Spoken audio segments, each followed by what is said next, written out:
सांगली विधानसभा मतदारसंघामध्ये महाविकास आघाडीचे व जय हिंद सेना या प्रादेशिक पक्षानं पाठिंबा दिलेले अधिकृत उमेदवार माननीय पृथ्वीराज बाबा पाटील यांच्या गेल्या 8 ते 10 दिवसामधला प्रचार यंत्रणा जर पाहिले तर संबंध महापालिका क्षेत्रातला गुंटेवाडी भाग असू दे, वेगवेगळ्या ग्रामीण भागातला मतदार असू द्या, या सर्वांनीच आता पृथ्वीराज बाबांची यंत्रणा हे स्वतः हातात घेतलेले आहे. पृथ्वीराज बाबांच्या बाबतीत एक कर्तृत्ववान असा उमेदवार म्हणून, एक सुशिक्षित, एक चांगल्या पद्धतीचा एक उमेदवार म्हणून आज जनतेनं स्वीकारलेला आहे.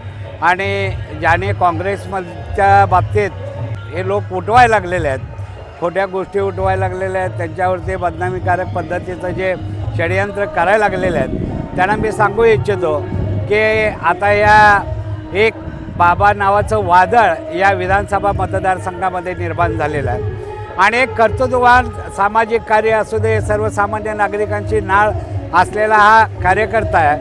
स्वतःला कधी नेता समजलेला नाही आणि सर्वसामान्यांनी हाक मारलं तर लगेच त्यांच्या अडचणीला धावून जाणारा हा उमेदवार असल्यामुळं आज जनतेनं मोठ्या प्रमाणात त्यांना निवडून देण्याचं आज हाती घेतलेलं आहे. आणि पृथ्वीराज बाबांना या मतदारसंघातून मोठ्या मताधिक्यानं हा मतदार निवडून देणार आहे. अपक्ष असतील किंवा विरोधक असतील, यांच्या बाबतीत या राज्यामध्ये या लोकशाही, संविधान याची पूर्णपणे वाभाडी काढण्यात आली गेलेले आहेत. या शासकीय सर्व खाती हे खाजगी तत्वावरती दिले असल्यामुळं आज जो उच्च शिक्षण घेतलेला सुशिक्षित बेकार वर्ग आहे त्यालासुद्धा आज खाजगी तत्वावरती काम करायची पाळी या भाजप सरकारनं आणल्यामुळं या येत्या निवडणुकीमध्ये बळीराजांच्या प्रश्नाच्या बाबतीतला विषय असेल, शेतकऱ्यांना कुठलाही हमीभाव मिळत नसल्यामुळं आज शेतकरी आत्महत्या करायला लागलेला आहे.